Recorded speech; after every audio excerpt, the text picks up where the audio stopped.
Show. Max Kellerman Show on ESPN Radio. ESPN Radio, ESPN News, the ESPN app, and SiriusXM Channel 80, and on your smart speaker. Sup, nerds? You can reach me at 888-SAY-ESPN, 888-729-3776. The Max Kellerman Show is presented by Progressive Insurance. All guests join us on the Shell Pennzoil Performance Line.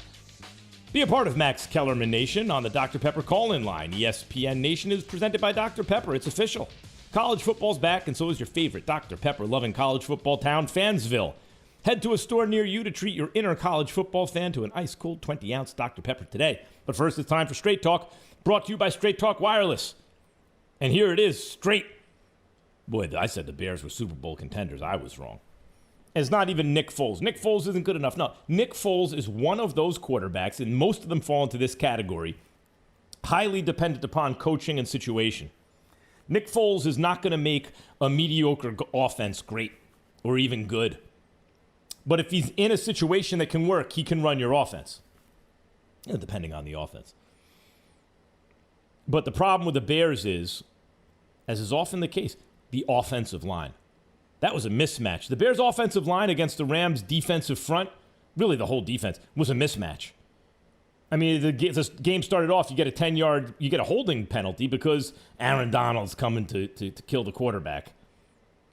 So, you're constantly backing up, either because you're taking a sack or you're getting a holding penalty go against you.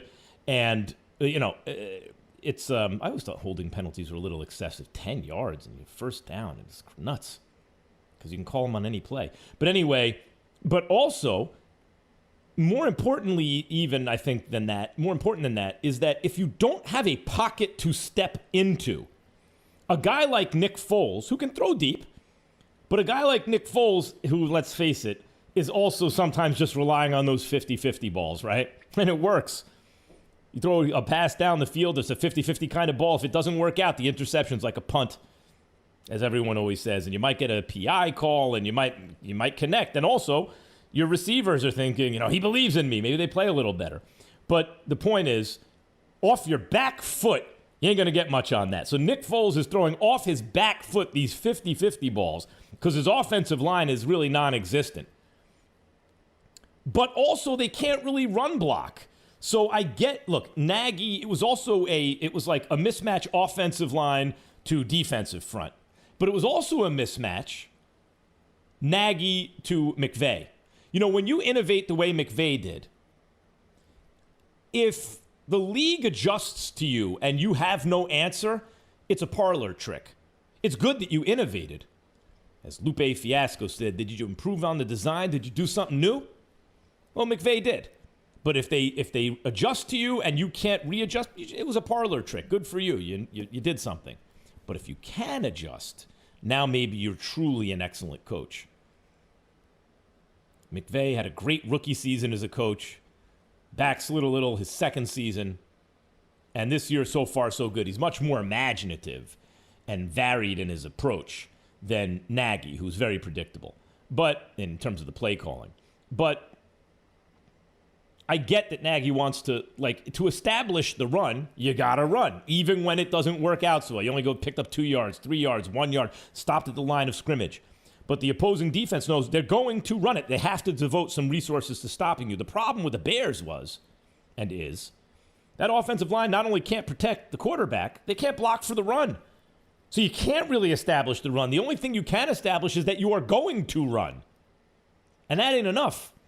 And to make it matters worse, I brought this up the other day. The difference between the Steelers and the Titans, that game came down to special teams. Steelers started out great in the first half. Titans, they dared Tannehill to beat him. Great at stopping Derrick Henry, or limiting him. But Tannehill, go ahead, Tannehill. We think that's beating us with your second best pitch. But Tannehill was doing it. The difference in that game was special teams. If you swap out the kickers and punters between the Steelers and Titans win the game. And I'm not saying that's the case yesterday. Maybe the Rams win anyway. They were just better.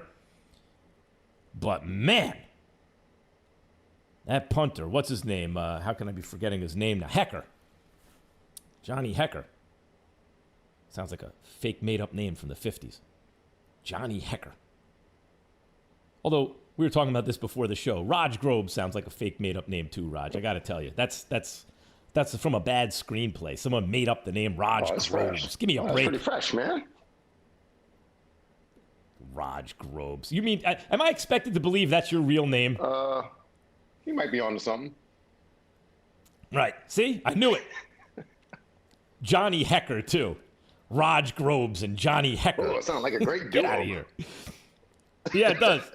But boy, Hecker was, if you don't have an offensive line, so you can't run block, you can't get anything going on the ground, and your quarterback, who, it's not like he's Aaron Rodgers or Patrick Mahomes or a guy who's going to be independently great. He needs the right situation. You got a guy like that, and there's no pocket for him to step up into. He's throwing off his back foot when he has time to even get rid of the ball, throwing 50-50 balls down the field off his back foot. But, that's bad enough. But when you're constantly getting the ball on your own 5, Hecker was pinning them back with those punts. They were constantly, it was unbelievable. He was able to, that ball just deadens itself on the 5-yard line. So, it was a recipe for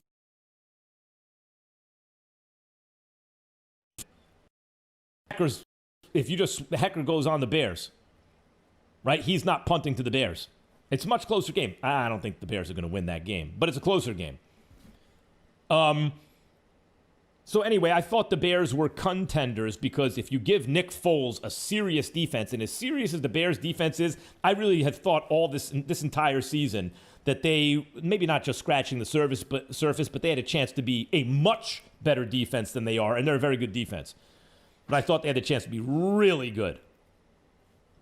That's not enough.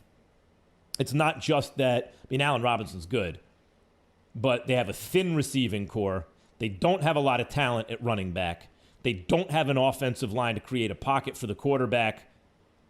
But it's crazy. As much as I know why they're drafted later on, Aaron Donald notwithstanding, defensive tackles, you're like, well, you can approximate a really good defensive tackle and you can get him in the 3rd or 4th round, right? I get that. But the more the game changes, and maybe I'm just stuck in a world that doesn't exist anymore, I really think it comes down to those guards in the center on the one side and the defensive tackles on the other. Because I know it seems like, well, that's the least important on the line. Do you have a push in the middle or not? Do you have a pocket or not? And the answer for Nick Foles is not. They can't run block. They can't pass protect. The quarterback doesn't have a pocket to step into. They don't have dynamism in the offense except for their lead receiver, who's very good. But that's it. They don't have talent at running back, like elite talent at running back. It's not enough. Now, I've been focusing on the Bears because I said they were Super Bowl contenders, but let me talk about the Rams now because that's really burying the lead. The Rams are the story. Lakers win the championship. Dodgers might be about to win the champ. Might be about to. I flipped the about and the B. You see that, Raj? Grobes or whatever your name is? That's pretty clever. I like that, how you did that. Raj Grobe sounds like the name a kid playing with action figures makes up for one, for one of his toys. It's like, Raj Joe. This guy's called Raj Grobe. Cobra, Kung Fu Grip. I like the J on the end of the Raj though. How'd you come up with that one? ROG, what does that spell? Rogue? Was it Rogue One? No, it's Raj. Yeah, Rog. I had to do something, so I made it with a J. But now everyone pronounces your name Raj. We get on company meetings and people are calling in the company Raj. It's close enough. You do all right. But me and Johnny Hecker could be a magical duo, like a magic show. Yeah. Raj Grobes and Donnie and Hecker. Raj Grobes. Yeah, Raj Grobes and Johnny Hecker star in. Yeah. But anyway, we'll see if I just jinx the Dodgers or not. Knock wood. Listen, I kind of think that Snell might win tonight, and something tells me that Kershaw comes out of the bullpen in Game 7 with the World Series on the line. At any rate, the Dodgers have a good chance. They're in the World Series, knotted up late in the series. The Lakers just won the championship, and the Rams, I came into the game saying the Bears were contenders. Maybe the Rams are, They have a quarterback who, by the way, Goff, just like as I said about Nick Foles, Goff is dependent upon surroundings. He's not he's Aaron Rodgers. He's not Patrick Mahomes. He's not someone like that. Boy, this guy's going to be great no matter where he is. He's not quite that, right? But we've seen Goff deep into a season a couple years ago on the kind of outskirts of on the margins of the MVP conversation, about 2/3 through the Rams Super Bowl season. Remember that? Everyone was saying the Rams might have, because people are forgetting already. The Rams, the year they went to the Super Bowl, most of the season were considered the favorites. It was supposed to be Rams versus Chiefs. It wound up Rams versus Patriots because Tom Brady lost the AFC Championship game on an interception, and then they called it back on a pre-snap penalty. And Mahomes never got to touch the ball again. But all year, the two offenses that everyone, oh my God, the Chiefs and the Rams. But the reason the Rams were favored is because they also had a defense compared to the Chiefs. And more than that, you had 3 legit MVP candidates about 2/3 of the way through that season on LA. You had Aaron Donald, of course. You had Todd Gurley, and you had Jared Goff. So yes, Goff, like Foles, is dependent upon what's around him, right? When Gurley wasn't the same last year, play action wasn't the same. Goff looked very ordinary, but he looks pretty good when he has stuff around him. He's not just like a journeyman type of quarterback. He's that plus. He's whether or not you consider him the franchise quarterback that you want. There are starting quarterbacks and there are franchise quarterbacks. This guy happens to be starting this year, but this guy is the quarterback of your franchise. You're going to roll with him for a long time. Whether or not Goff is a franchise quarterback plus, he's a starter plus at least, and probably a franchise quarterback. That's pretty good. And he has a lot of good receivers. It's not like they have one guy who you're like, oh my God, that's the greatest guy I've ever seen. But everywhere you look, you have a guy who can catch the ball and do something with it. And then you have not only a defense, but you have upper echelon playmakers on the defense. Aaron Donald and Jalen Ramsey.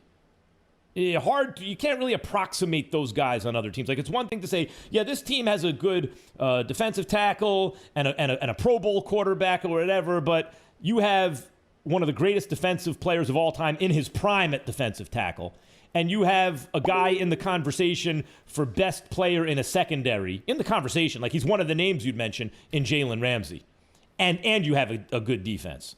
It's like if you look at Seattle, they have a version of that. No Aaron Donald, but Bobby Wagner and Jamal Adams when they're healthy, it's like, boy, that's not just a good safety and a good linebacker. That's a special talent at 2 defensive positions. But then the rest of the Seattle defense, you go, it could be better. Rams got a pretty good defense, and they have those playmakers, like those difference playmakers. Playmakers, what am I trying to say? It's the second time I messed it up. The difference makers on defense? I don't know. That was straight talk. No contract, no compromise.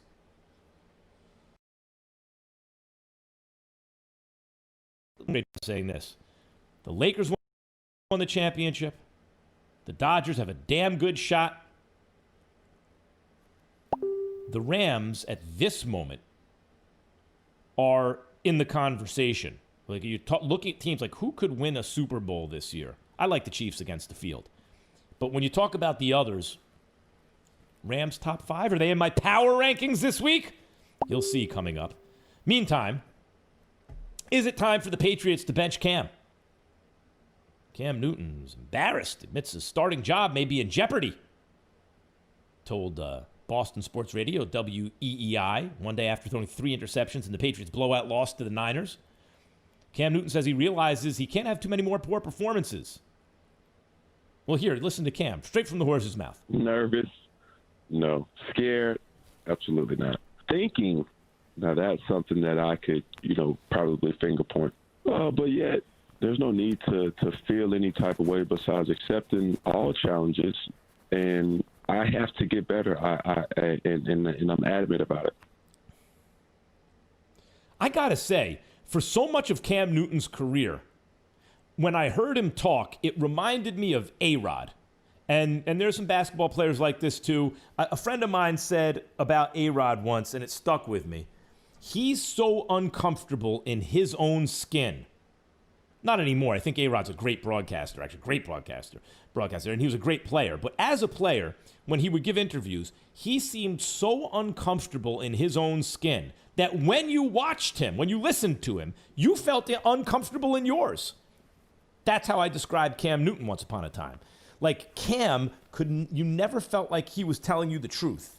You felt like he was telling you he had to run everything he was really thinking through a filter and try to give you a PC answer. I could contrast that with like Russell Wilson or Andrew Luck, because Luck came out in the same draft, or one draft later than Cam. But in college, it was like, who'd you rather have, Cam or Luck? As it turns out, Cam went to a Super Bowl and lasted longer and won an MVP. I wouldn't have guessed it in college.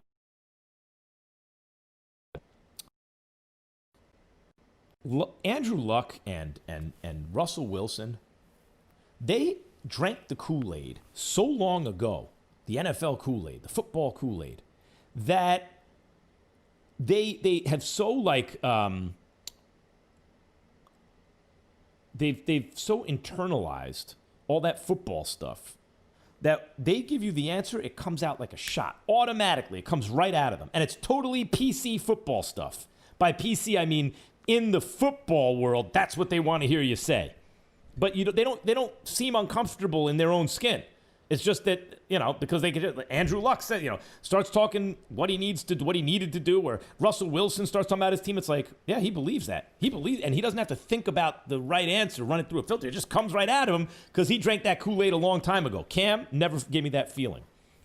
On the Patriots, whenever he talks now, I no longer have that uncomfortable in his own skin to the point where I feel uncomfortable in mine listening to him. I feel like this dude means that stuff. So, should he be worried about his job? Should they bench him? Well, here's the thing. Cam Newton, to start the season, behind Cam Newton, the Patriots beat the Dolphins. Keep in mind, this Dolphins team last year, at the end of the season, the Patriots needed that win to get a bye in the first round. Miami beat them. Miami beat them in a game they needed to have. And what happened? The Patriots were knocked out by the Titans. Didn't win a playoff game. Then, and they won by 10 points, by 2 scores. Week 1. And it turns out it's a pretty good win against the Dolphins. Not just a divisional win, but the Dolphins are 3-3. Then week 2, they play the Seahawks. Cam looked great in that game. It was not clear who was better between Cam and Russell Wilson in that game. It was close. Well, the Patriots lost, but I was very impressed with Cam. Then they played the Raiders, and Cam didn't look so great, but they won, and I thought that's a good test. It's a good indicator of where Cam is. He didn't play great, but behind his leadership in the Patriots defense, the Patriots won. Then he got COVID, and he missed the game. And the Patriots couldn't practice. Then he came back, and he had 2 really poor performances. Bad performances, right? Well, is it possible that he's still feeling the effects of COVID? Is it possible even against the Raiders he already had it? Was asymptomatic or just becoming symptomatic maybe? Like, we don't know the after effects of COVID. There are cases of people developing glaucoma and pain in different parts of their body after they're no longer presenting symptoms, when they have the antibodies already, when they're no longer contagious. We don't know the long-term effects or even the short or intermediate effects. So on the one hand, as I mentioned on First Take today, Cam is playing poorly enough where I'm actually asking, is he feeling the after effects of a deadly disease? Because that might explain it.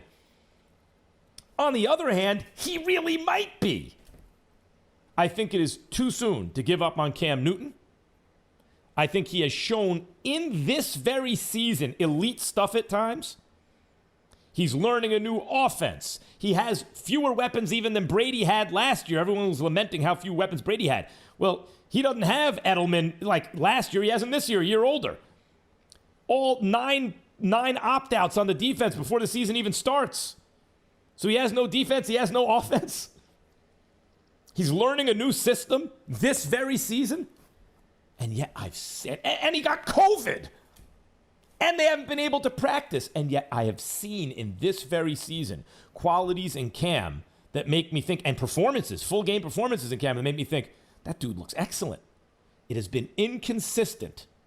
But given everything I just said, I would not give up on Cam Newton as a starter for the Patriots. Were I the Patriots. By the way, Jared Goff was breaking moves last night, throwing 2 touchdown passes. It is his 3rd straight game with multiple passing TDs. Breaking Moves is brought to you by LinkedIn Jobs. Build your winning team today. Go to linkedin.com/sports. We're so sponsored. I don't even know. Like, I'm talking about Jared Goff. All of a sudden, someone's breaking. The Max Kellerman Show on ESPN Radio, ESPN News, the ESPN app, and SiriusXM Channel 80, and on your smart speaker. Reach me at 888-SAY-ESPN, 888-729-3776. The Max Kellerman Show is presented by Progressive Insurance. All guests join us on the Shell Pennzoil Performance Line. Not the Pennzoil Shell Performance Line, Raj. That would be ridiculous. For a chance to win $10,000 plus a virtual meet and greet with the Dan Le Batard Show gang, text Le Batard to 77333. Advance your auto at Advance Auto Parts. Limit 1 entry per day. See advanceautoparts.com for details. Danny Green says LeBron might sit the first month if the NBA starts in December.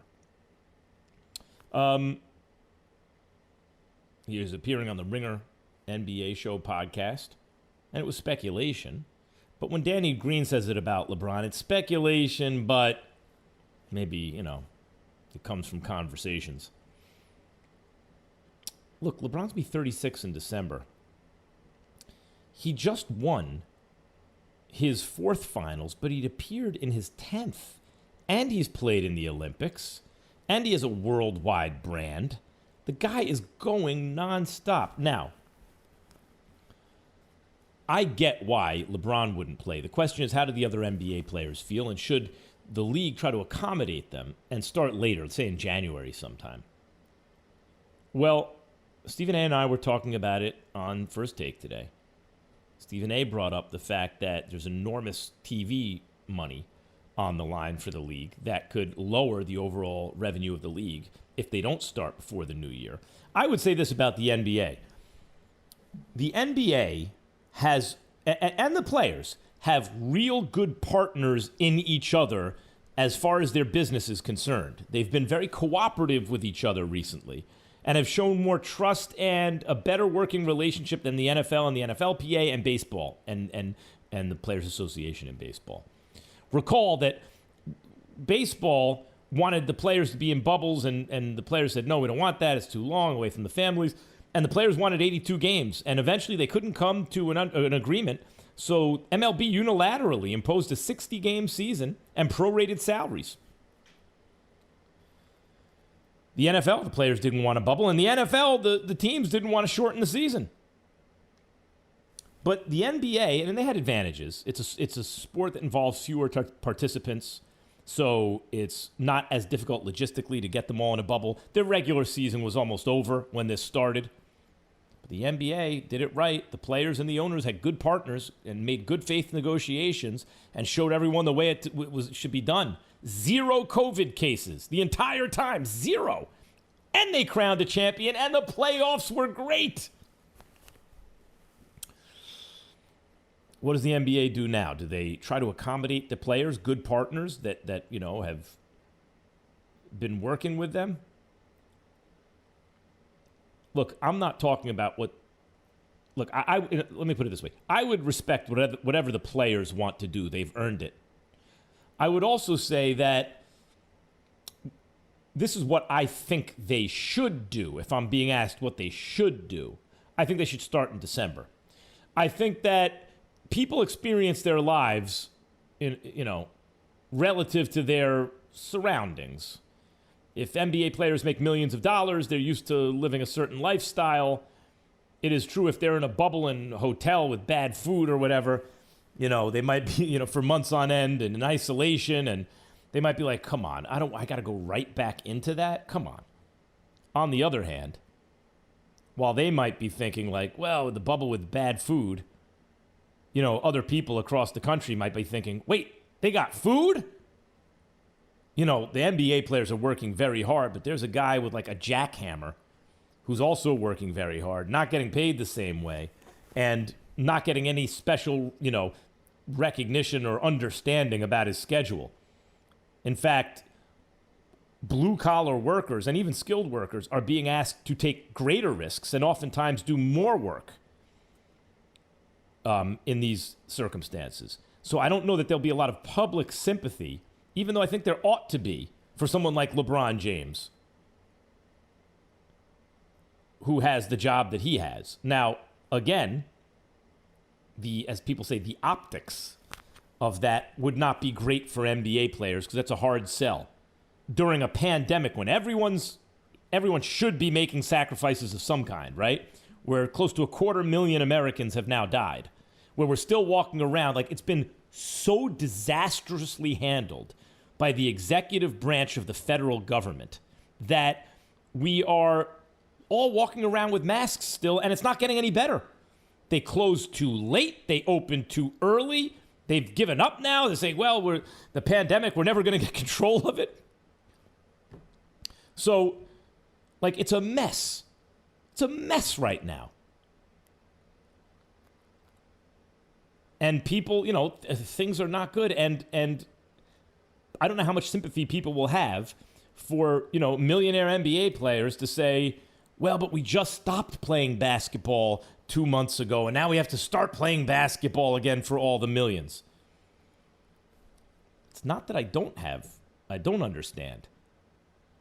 I do think it's asking a lot from them. And again, not only did they show everyone how it was done, spending time away from their families, all those things, and you could say, well, everyone, but you experienced new conditions compared to your old conditions. It's not like NBA players are simply handed this lifestyle.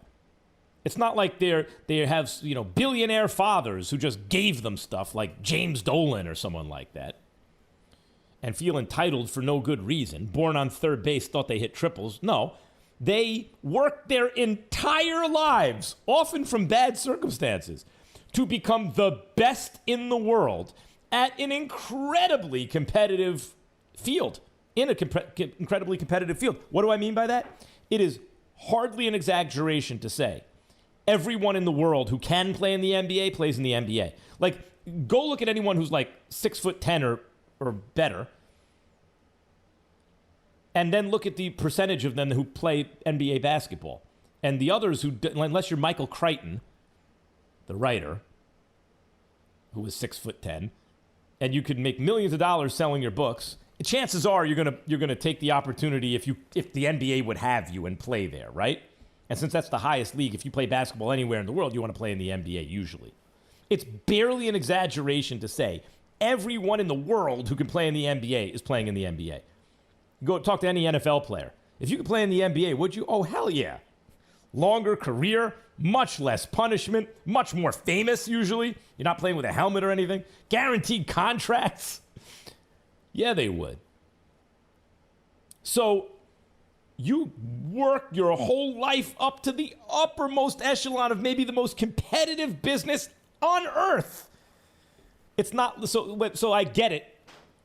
If there's some sensitivity among NBA players where they're like, oh, hold on, time out. And no one gave me this. I didn't just get this. I'm used to nice circumstances because I worked my whole life for them. And I have a special talent that I honed to get there. I'm sympathetic to that idea. I think it's true, in other words.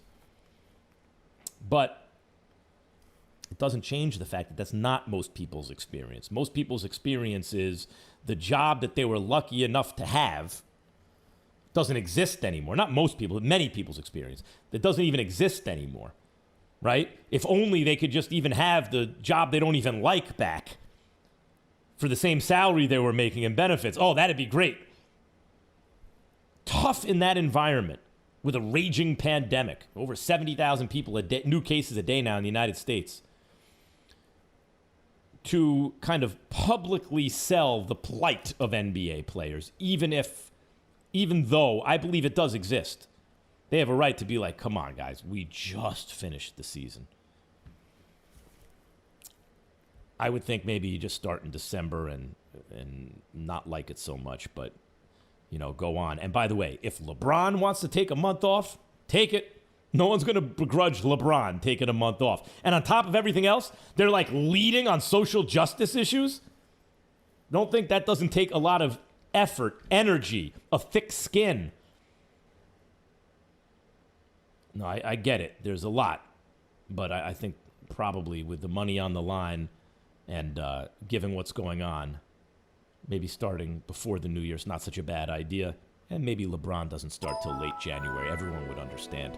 The Max Kellerman Show is presented by Progressive Insurance. Progressive celebrating 8 years of donating cars to veterans in need. Learn more at keystoprogress.com. Jerry Jones, the problem? Axe Max is next. With help from the Home Depot, you can take on fall projects without ever leaving your own backyard. Use the mobile app to search shop.